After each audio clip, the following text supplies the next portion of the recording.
In this film, the term Comprehensive Sexuality Education, or CSE, does not refer to sex education programs in general, but rather to a specific form of graphic sexuality education.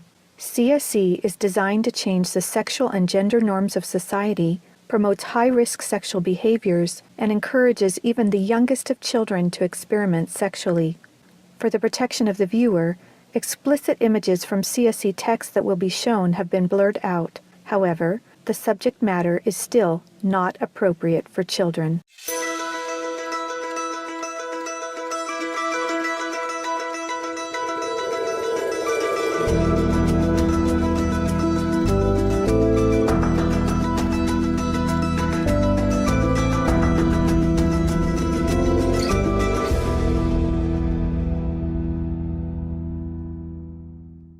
This is definitely an attack on healthy family life. It will affect your economy.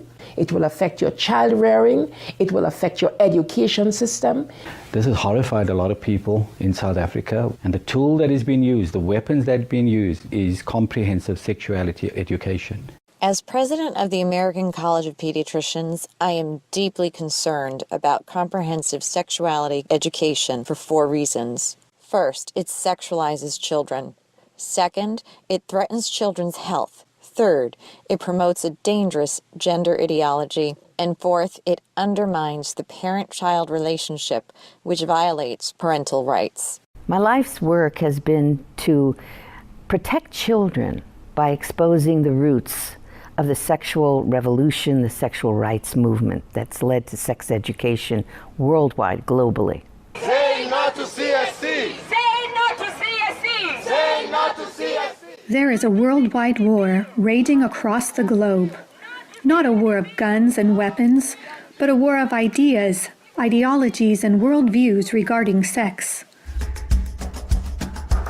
This is just part of the lesson plan for what's called Making a Difference curriculum, and it is in Oregon schools and probably schools around the nation. This is instructions for the teacher in the classroom to ask her or his students, how do people express their sexual feelings? What is abstinence? And here are some answers that they try to elicit from the children. Oral sex, masturbation, anal sex, massage, holding hands, touching each other's genitals, saying, I like you.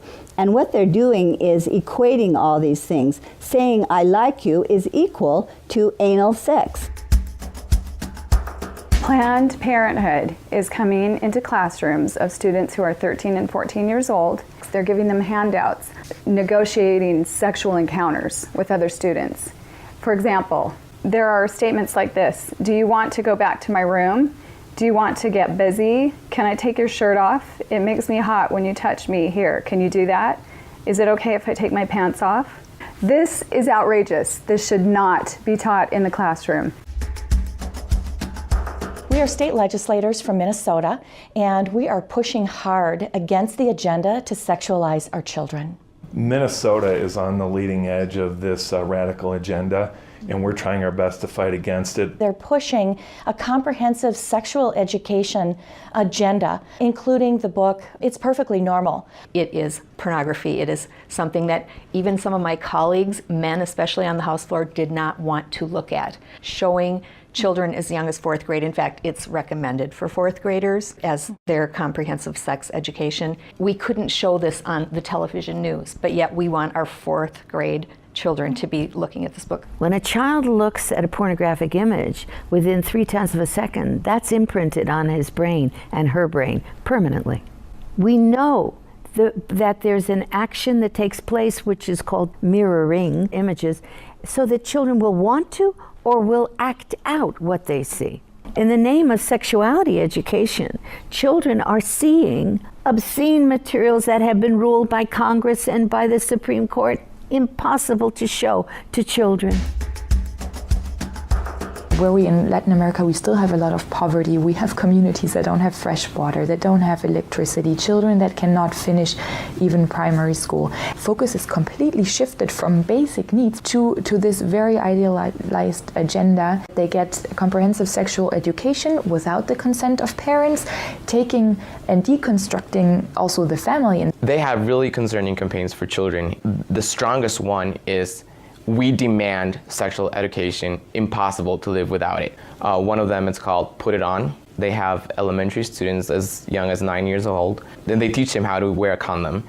And they have this plastic genitalia, and they even have young girls. They're teaching them how to put a condom on a male genitalia and boys how to put a condom on a woman genitalia without the knowledge and consent of the parents.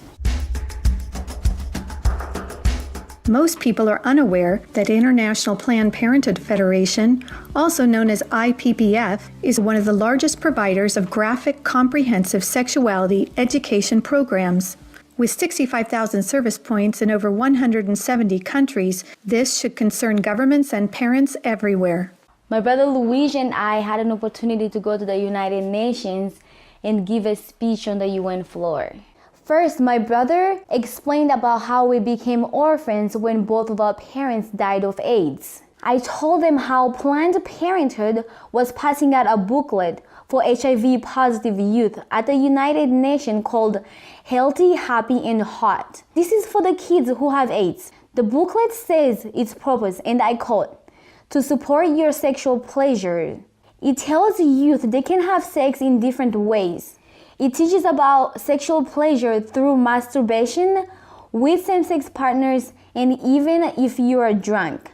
One of the most disturbing things I think that I've ever seen as a physician, this pamphlet called Healthy, Happy, and Hot, put out by International Planned Parenthood Federation, tells young people, and you have the right not to disclose your HIV status to a sexual partner if you're not comfortable. I was just so offended at the booklet that Planned Parenthood put out, inviting people living with HIV to engage in the very acts that would harm them. It's all about rights instead of health. It also tells young people that are HIV positive that if they decide with their partner not to wear a condom, that's their decision. It's just this kind of information. It's so unbelievable to me as a physician. This kind of message was a death sentence to not only both of my parents, but also my brother Rogerio. I couldn't understand how a pro-abortion or abortion service provider in the United States of America was in South Africa and promoting the homosexual lifestyle. Here we're trying to protect young people from getting HIV/AIDS, and we're promoting a lifestyle that is very high risk. In Guatemala, an affiliate of Planned Parenthood is huge. They have more than 2,600 service points, 27 permanent clinics, and 5 mobile units.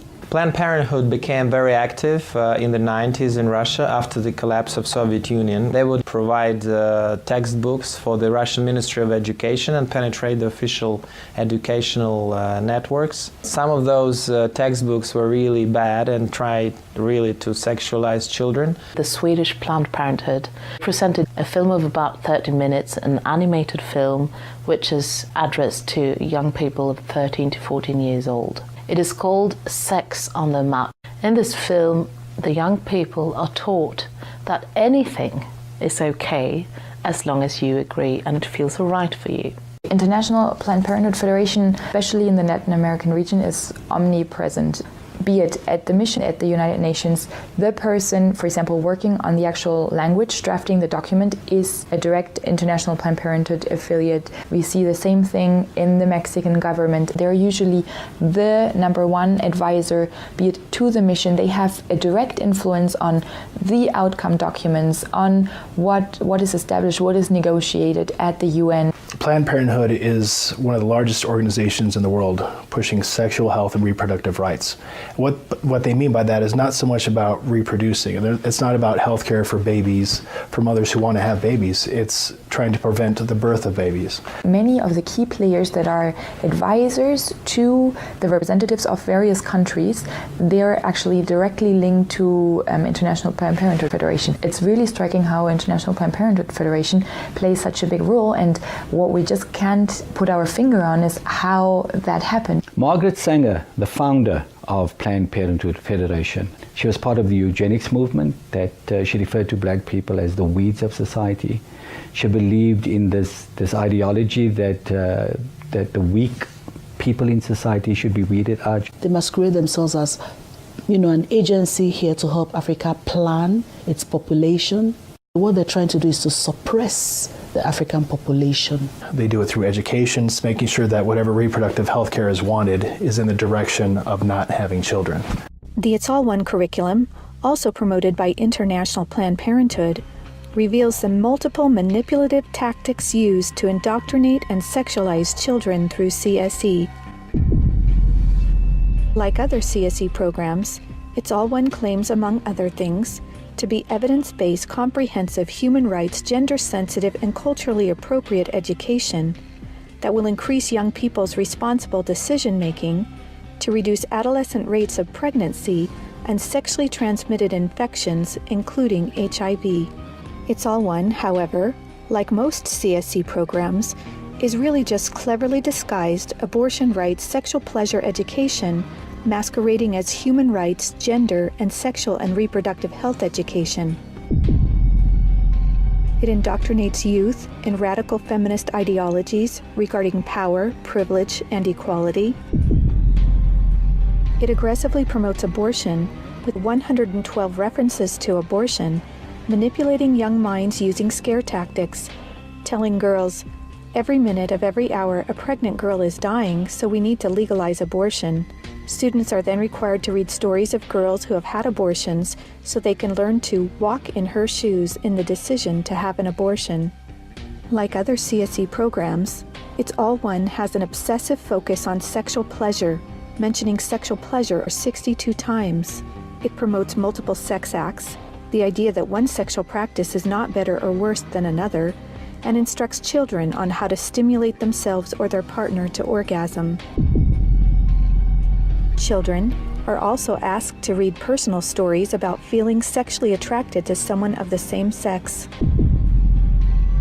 It also helps students identify the skills they need to be able to negotiate comfortable sexual relationships, and claims there is no right age to have sex, and that each person has to determine when he or she feels ready to have sex. To explore their readiness, children fill out a worksheet that infers children are ready to have sex when they are feeling close to the other person, when both of you want to have sex, when you are feeling sexually attracted to the other person, and when you are feeling comfortable about telling the other person what feels good sexually. It teaches that human rights encompass sexual rights, including alleged rights to all persons to sexual expression and the right to seek sexual pleasure. Students are also given a list of problems they can work on or advocate for, such as adolescents don't have access to sexual and reproductive health services, and where abortion is illegal, it is dangerous. It's All One curriculum has been in high demand since it was launched several years ago at the United Nations, with requests coming from more than 150 countries and from every state in the United States. This program has been taught to children across the world. It can be difficult to understand why any organization would promote promiscuity and high-risk sexual behaviors to children through comprehensive sexuality education. However, hooking children on sex is a multi-billion-dollar business for Planned Parenthood and other similar organizations. This is because children, or prospects, once sexualized, become Planned Parenthood customers dependent upon their services, and then are turned into peer advocates or educators, recruiting other young people as peer educators to generate even more customers for Planned Parenthood. Some of the lucrative, youth-friendly services Planned Parenthood and their partners provide include sexual and reproductive health counseling, contraceptive counseling, including emergency contraception, abortion services, sexually transmitted infections including HIV prevention, treatment, and counseling, and now they even provide transgender hormone services. Planned Parenthood aggressively and quite successfully lobbies governments and the United Nations for millions of dollars annually to fund their multiple services and programs, including CSE. Some of their top executives receive high six-figure salaries, yet most governments are completely unaware of their true sexual agenda. Just looking into the next years in the context of the Sustainable Development Goals that determines the agenda for the next 15 years, the voice is very, very biased. It's just International Planned Parenthood Federation and their affiliates who actually make the suggestions. The United Nations is also aggressively pushing CSE for children worldwide. A prime example of this is the International Guidelines on Sexuality Education, published by UNESCO in cooperation with UNFPA. Some of the objectives of the UNESCO Sexuality Education Guidelines include teaching children, among other things, at age 5, that masturbation is not harmful, at age 9, about sexual stimulation and the definition and function of orgasm, at age 12, about respect for different sexual orientations and gender identities, and at age 15, that both men and women can receive sexual pleasure with a partner of the same or opposite sex. When I got to the UN behind closed doors, I was really shocked. Comprehensive sexuality education, which was being pushed at us, really meant encouraging children to experiment sexually. The comprehensive sexuality education is presented as a silver bullet that would solve all the problems. It's seen as the index to economic growth, as a solution to poverty, as a solution to everything. Even more disturbing are the World Health Organization standards for sexuality education in Europe. These standards actually suggest that children ages 0 to 4 should be given information about enjoyment and pleasure when touching one's body parts or masturbation, and given the right to explore their gender identities. For ages 4 to 6, children should be taught about same-sex relationships and respect for different norms regarding sexuality. For ages 9 to 12, the differences between gender identity and biological sex, and about their sexual rights as defined by International Planned Parenthood Federation. And finally, for ages 15 and up, children should learn to celebrate sexual differences, about violations of their sexual rights, and their alleged right to abortion. The UN's Children's Agency, UNICEF, also promotes comprehensive sexuality education, and as far back as 1999, UNICEF was also found to be promoting the sexual pleasure agenda. For example, on page 89 of a UNICEF-published Sexual and Reproductive Health Manual for Pregnant Teens in Mexico, UNICEF listed situations in which one can obtain sexual pleasure that included sexual responses directed towards inanimate objects, animals, minors, and non-consenting persons. The way they're doing this is to actually penetrate our schools. And so once it changes at the policy level, then we'll probably have no control over what is taught in the schools and who teaches it. An online CSE program for African youth called The World Starts With Me tells children that sexuality includes French kissing, oral sex, and masturbation. It then tells them it's their own choice if they want to lose their virginity. It shows children pictures of naked girls and boys in various stages of development, and then asks them to point out differences in their private parts. Parents likely will never know, as it is all done online away from home. This program has been found in Kenya, Uganda, Ethiopia, and Ghana, and is probably in many other African countries. We have had several high-level visits to Jamaica and the Caribbean from Prime Minister David Cameron of the UK, from the Secretary General of the UN Ban Ki-moon, and from President Barack Obama. This is about pressuring the Caribbean to accept the sexual rights campaign. Letters have been written, try to get the Nigerian delegation to actually yield in matters of comprehensive sexuality education. The UN is for all countries, great and small.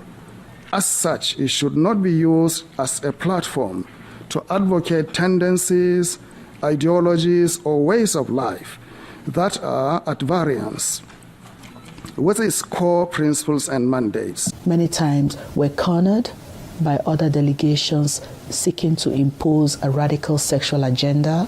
We were confronted with a text that was replete with controversial issues, extremely divisive in nature. The Nigerian government was actually told by the Western countries that if they do not give in, that they will be denied foreign aid. Let me express serious concerns regarding UNFPA's attempt to discredit the government of Nauru and its permanent mission to the United Nations during these negotiations. UNFPA has tried to convince my country to change our positions on issues such as reproductive rights and comprehensive sexuality education. Harassing my capital or going through UNFPA's regional office in the Pacific will not change my country's position. Madam Chair, does the UNFPA think it can do this because Nauru is the smallest member state of the United Nations? The interests of organizations like UNFPA and IPPF is to get parents out of the picture and to radicalize and sexualize children. At the UN, if parental rights is being proposed in a document, it's thrown out. A report by the United Nations Special Rapporteur on the Right to Education, issued to the UN General Assembly, claimed that children have a right to comprehensive sexuality education, aimed, among other things, at abolishing guilt feelings about eroticism, and that will teach about the importance of sexual diversity. In comprehensive sexuality education, the approach is to celebrate sexual freedom or sexual license, to celebrate experimenting from a medical perspective. When sexual freedom is the priority, then sexual health is going to suffer. You just can't have it both ways. If a sexual education program is teaching a child or leading a child towards multiple sexual relations, early introduction to sexual intercourse, it is, by the data, a public form of sexual abuse. Out-of-wedlock births are going to skyrocket. They're going to have many more abortions. They're going to have much more STDs. The probability of depressions and anxiety directly out of matters sexual increase very significantly. So our country had a secret visit from the U.S. Special Envoy for LGBT Rights, Mr. Randy Berry. He was accompanied by the Senior LGBT Coordinator for USAID, Mr. Todd Larkin, to try and see what the Jamaican climate was regarding sexual rights and how they could influence change. We were able to notify the public about this visit and to send a very clear message to the U.S. government that Jamaica will not be pressured into changing our values and our culture that protects the family. The Center for Disease Control, in their own research, shared information that 2% of the population of the US are men who have sex with men. And of that 2%, they account for 68% of the HIV infection. And the government of the United States spends $12 billion annually just to take care of that. I actually had to say to them that Jamaica cannot afford to spend that kind of money. One of the handouts that concerns me the most is called the Genderbread Person. They teach that gender is a spectrum, that you can choose to be whatever you want. You could be all female one day and the next day feel like you're neither female or male. Frankly, it's confusing. It's mental molestation. We're confusing these kids as to what they are. The greatest medical fraud in history is to tell someone that they can change gender. I lived as Laura Jensen for 8 years. I discovered that biologically it is categorically impossible to change a man into a woman. My life was completely torn apart. We have a whole specialty in medicine called gender-specific medicine. Did you know there's male and female kidneys, male and female hearts? If there's a woman who needs a kidney transplant, she will do better with a kidney transplant from a woman, because a kidney from a male, every cell in that kidney is going to have a Y chromosome. When we prescribe medications now, is this patient male or female? Because the reaction to the medication may differ.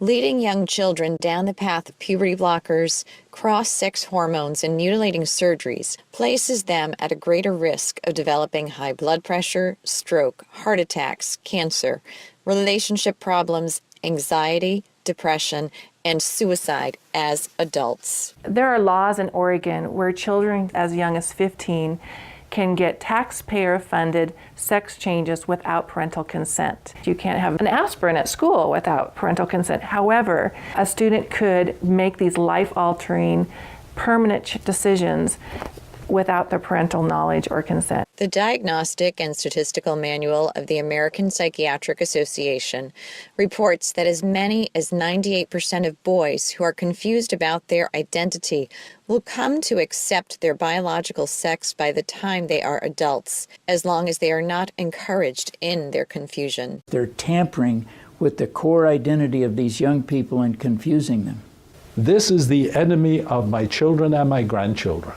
And it's digging down into the core of being male and female, of our identity as persons, of our family life, of our children. The Minnesota State High School League created policy in sports which broke down the barriers of what gender identity actually is. They are no longer allowed to tell students you can or you cannot use a particular bathroom. The girls in the school that would actually try sometimes to go into the bathrooms just to get away from a boy, but now that's no longer possible because these boys can follow them right in. Comprehensive sexuality education programs are disguised under many names. They may be called comprehensive sex or sexual education, education on human sexuality, reproductive health education, information on sexual and reproductive health, family life education, teen pregnancy prevention, rape prevention, anti-bullying programs, HIV/AIDS prevention, and sometimes even abstinence or abstinence plus education. CSE programs usually falsely claim to be age-appropriate, evidence-based, healthy sexuality education that will prevent teen pregnancy, sexual abuse, STDs, and HIV. This is to help people, young people, avoid the dangers of HIV/AIDS in South Africa. And they were telling them how they could have non-penetrative sex, oral sex, experimenting. So how is this helping people to avoid HIV/AIDS? This pamphlet, or zine as they call it, is called Dry Humping Saves Lives. This means abstinence. So they suggest that children masturbate or masturbate in front of a mirror or in front of one another. Anal sex, oral sex, grinding, sleeping together, caressing, sexting. They suggest sexting, which would be getting your groove on, fluid-free, and again, this is abstinence to them, so they're actually encouraging sexual experience for children and calling it abstinence.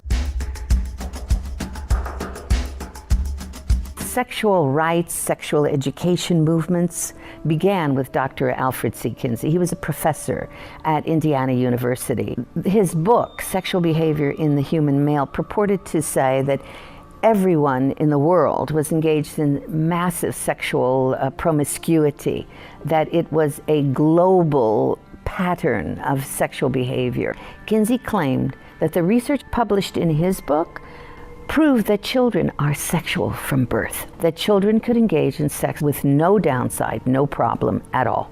Kinsey actually had pedophiles measure with a stopwatch how many children could achieve what he called orgasms within a 24-hour period.